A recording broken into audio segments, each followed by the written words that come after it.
sweet potatoes can be considered a superfood, one of the healthiest vegetables on the planet, and one day perhaps even off the planet, as NASA has chosen it for space missions.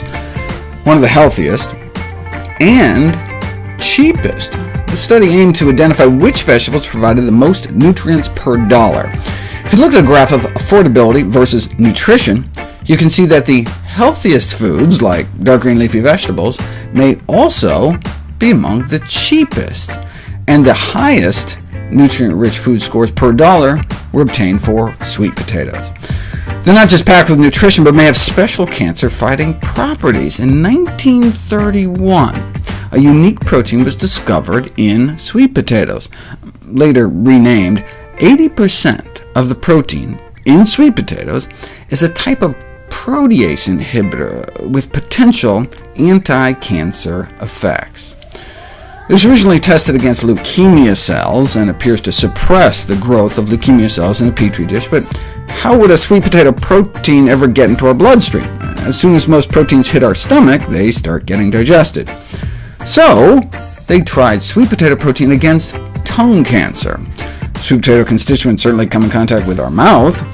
Tongue cancer is often treated with chemo. However, most of the chemo drugs for tongue cancer have great aversive side effects, so it is indispensable for us to find other therapeutic strategies.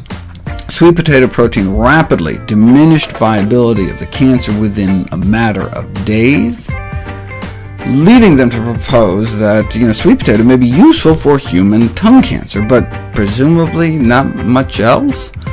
Remarkably, though, this class of proteins doesn't just survive digestion, but may be absorbed into the bloodstream intact, and at least 2 of the 9 women with advanced cervical cancer they tried giving it to. So, most recently, it was tried on colorectal cancer cells, one of our most common and deadly cancers. Normally, we just surgically remove the colon, but that only works in the early stages, since there are often micrometastases outside the colon that can subsequently lead to cancer recurrence and death. And so we've started searching for anti-metastatic agents. And not only does sweet potato protein slow down the growth of colon cancer cells, but decreases cancer cell migration and invasion. Though sweet potato consumption has been associated with lower gallbladder cancer rates, it's never been directly put to the test. But what's the downside?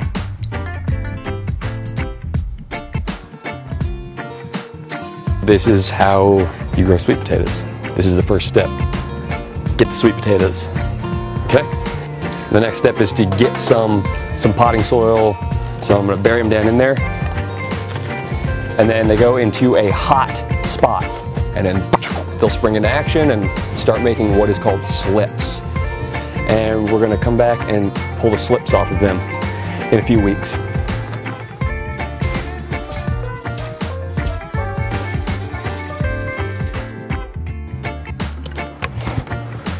These ones look ready.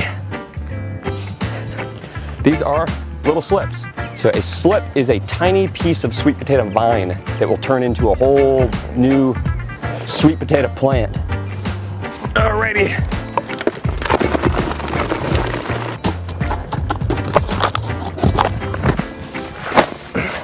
This is what we're gonna grow the sweet potatoes in a box of wood chips. Let's get this little freak down in there. Let's give it some water here. Very important that you give them a lot of water for like the first month. Put a little jar over it, and that's continuing that greenhouse effect, because you want to keep it hot. And then come the fall, you just knock the box over, if it's not already rotten by that point, and then you pick up the sweet potatoes. You don't have to dig. It's pretty cool.